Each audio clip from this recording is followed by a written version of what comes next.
오늘 하나님께서 주신 말씀은 시편 3편 두려움을 이기는 힘입니다. 여러분은 믿음의 반대말이 무엇인지 아십니까? 바로 두려움입니다. 왜냐하면 두려운 마음은 무언가를 신뢰하지 못하게 만들기 때문입니다.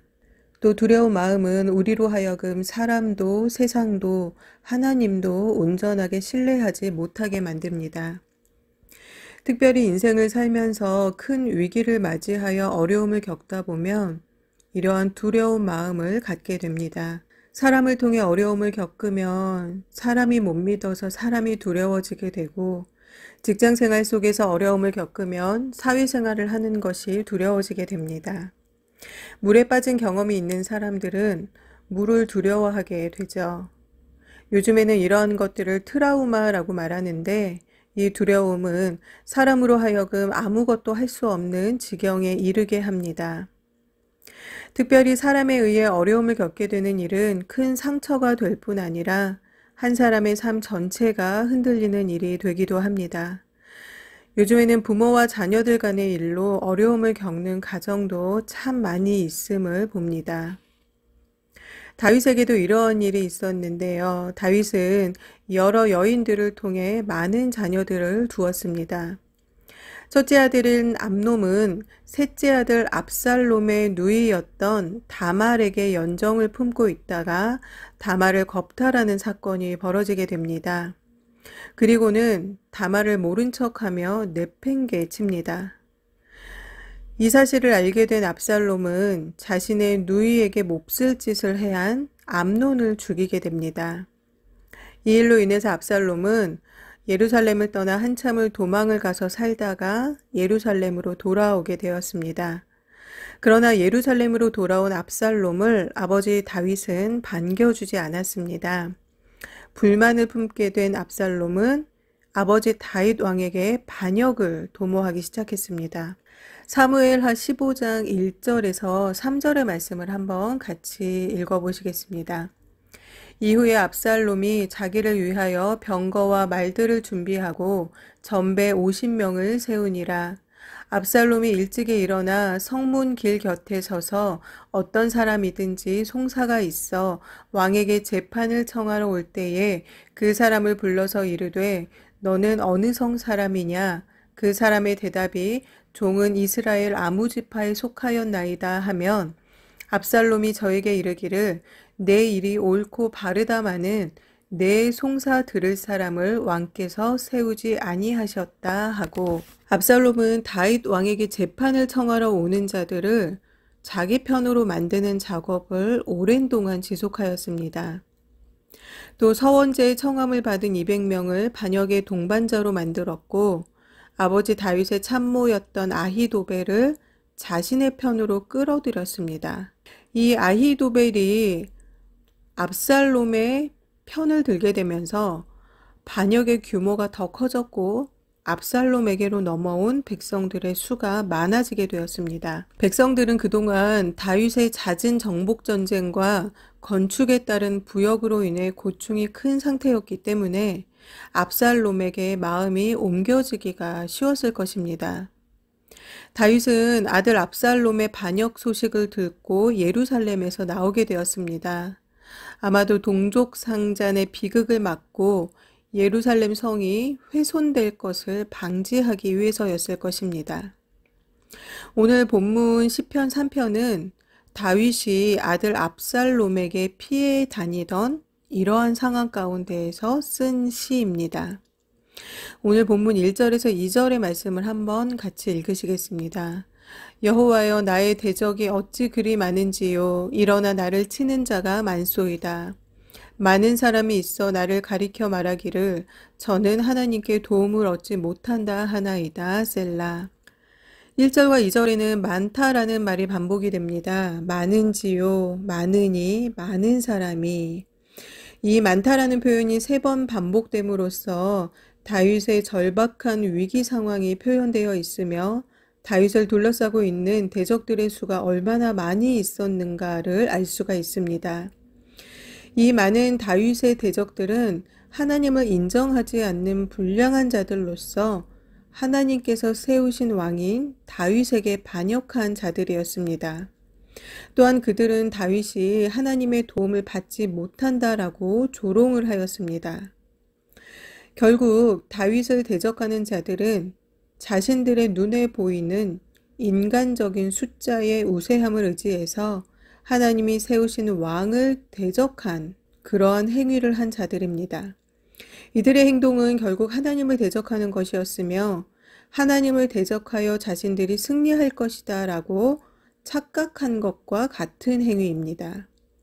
다윗은 이러한 자들로 인한 반란으로 극한 위기에 처해서 이 대적들을 홀로 상대해야 하는 자신의 어떤 그런 상황들을 절실하게 하나님께 호소하고 있는 것입니다. 2절에는 이 많은 사람들이 다윗을 대적하고 있으며 또한 이 사람들이 다윗이 하나님께 구원을 받지 못한다라고 말하고 있음을 알 수가 있습니다. 당시 백성들 중에는 다윗에게 일어난 일들이 하나님의 저주를 받아 그렇게 되었다라고 생각하면서 다윗을 저주하는 자들이 있었습니다. 다윗은 많다라는 말을 반복하고 또 백성들이 자신을 저주하는 일에 대해 말하며 다윗은 하나님께 자신의 상황이 얼마나 급하고 간절한지에 대해 호소하고 있는 것입니다. 3절에서 4절의 말씀 같이 읽으시겠습니다. 여호와여 주는 방패시요 나의 영광이시요 나의 머리를 드시는 자니이다. 내가 나의 목소리로 여호와께 부르짖으니 그 성산에서 응답하시는도다. 셀라. 세상의 많은 사람들은 위기를 만날 때에 인맥을 동원하거나 여러 가지 방법들을 모색을 하게 됩니다. 그러다 결국 벽에 부딪히면 낭망하고 절망하게 됩니다. 그러나 믿는 우리는 위기를 만났을 때에 하나님을 의지합니다. 우리의 피난처가 되시는 분은 오직 하나님 한 분뿐이기 때문입니다. 아들에게 왕위를 뺏기고 도망자 신세가 된 다윗에게도 그의 피난처가 되시는 분은 오직 하나님뿐이었습니다. 3절에서 다윗은 여호와여 주는 나의 방패시오 라고 고백하고 있는데요. 이 방패는 완전한 보호를 상징을 합니다. 한쪽 면만을 방어하는 것이 아니라 사면 모두를 방어하는 것을 말하는 것으로서 결국 하나님의 완벽한 방어력을 말씀하는 것입니다. 여호와여 주는 나의 방패시오 나의 영광이시오 나의 머리를 드시는 자이시니다 해서 나의 머리를 드신다라는 것은 하나님께서 시리와 좌절과 절망 가운데에 숙여져 버린 그 다윗의 머리를 의기양양한 모습으로 승리의 모습으로 들어 올리게 하실 것이다 라는 의미를 나타내는 것입니다. 다윗은 자신을 해하려는 많은 대적들로 인해 불안에 떨고 두려움에 휩싸여 있었지만 그 안에서 하나님을 바라봄으로써 큰 확신과 소망과 평안 속에 거하게 됩니다. 5절에서 6절의 말씀 같이 읽으시겠습니다. 내가 누워 자고 깨었으니 여호와께서 나를 붙드심이로다. 천만인이 나를 둘러치려 하여도 나는 두려워 아니하리이다. 누구나 삶의 걱정거리나 불안하고 두려운 마음이 들면 제일 먼저 잠을 자고 또 일어나는 것이 어려워지게 됩니다. 잠을 아예 못 자거나 잠을 자게 되더라도 개운하지 않은 상태가 되는 거죠. 다윗은 하나님을 향한 믿음과 신뢰로 인해 두려움이 없어진 상태를 고백하고 있습니다. 왜냐하면 많은 대적들에게서 둘러싸인 상황에서도 삶의 큰 위기 속에서도 그 자신이 편하게 누워서 자고 깨어났다라고 고백하고 있기 때문입니다. 1절과 2절에서 많은이다, 많다라는 것을 계속하여서 반복하고 강조하면서 자신을 대적하는 자가 얼마나 많으며 자신이 얼마나 큰 위기 가운데 있음을 강조했던 다윗이 이제는 천만인이 자신을 애워싸고 쳐도 두려워하지 않는다라고 말하면서 자신의 믿음의 고백을 이어나가고 있습니다. 마지막 7절에서 8절의 말씀 같이 읽으시겠습니다. 여호와여 일어나소서 나의 하나님이여 나를 구원하소서 주께서 나의 모든 원수의 뺨을 치시며 악인의 일을 꺾으셨나이다. 구원은 여호와께 있사오니 주의 복을 주의 백성에게 내리소서. 셀라. 뺨을 친다라는 것은 악인들이 의인을 욕보인 데에 대한 보응으로 부끄러운 형벌을 내린다라는 것입니다. 악인의 이라는 것은 의인을 괴롭히는 악인의 그 사나운 야수와 같은 어떤 잔인한 행위와 또 의인을 조롱하고 있는 그 악인의 입을 상징하고 있습니다. 결국 악인의 이를 꺾으셨다라는 것은 의인에게는 아무 해가 없게 하셨다라는 것입니다. 다윗을 대적하는 그 많은 자들, 그 악인들이 부끄러운 형벌을 받게 될 것이며 하나님께서 그 입술로 다윗을 조롱했던 그 악인의 이를 꺾으셨다. 그 악인들을 치셨다. 그 입을 닫게 하셨다라는 것이죠.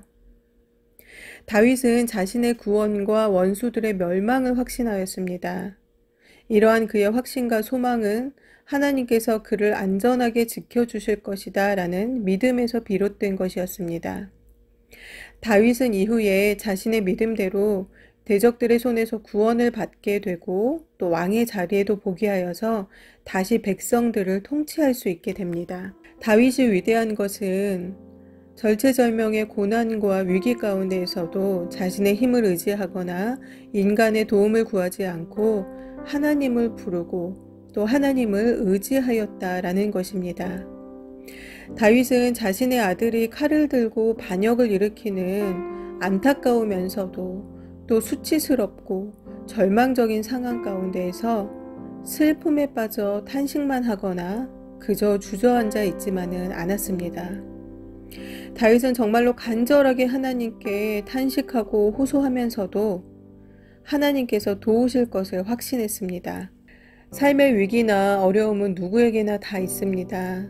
항상 웃고 평안해 보이는 사람에게도 그 안에 감추어진 말 못할 아픔과 어려움이 있는 법입니다. 다만 어려움과 위기를 어떠한 마음으로 대하느냐의 차이이며 어려움과 위기의 때에 무엇을 의지하느냐 또 누구를 의지하느냐에 대한 차이일 뿐입니다. 조금만 힘들어도 불평불만으로 가득 찬 사람이 있는가 하면 큰 위기 가운데에서도 그 속에서 일하시는 하나님을 바라보며 감사하는 사람이 있습니다. 불평불만으로 가득한 사람과 감사하는 사람의 얼굴은 당연히 다를 수밖에 없습니다. 덜 힘들어서 웃는 것이 아니라 감사를 알기 때문에 웃을 수 있는 것입니다. 하나님을 향한 실제적인 믿음은 위기 가운데에서도 평안과 기쁨과 감사를 누리는 삶으로 나타납니다. 두려움을 이기는 힘은 고난과 위기 가운데에서도 나와 함께 하시는 그 하나님을, 그 하나님만을 온전히 바라볼 수 있을 때에 주어집니다. 다윗은 홀로 많은 대적자들 가운데 휩싸여 있었지만 두려움 가운데에서도 소망을 주시고 구원을 주시는 하나님만을 바라보았습니다.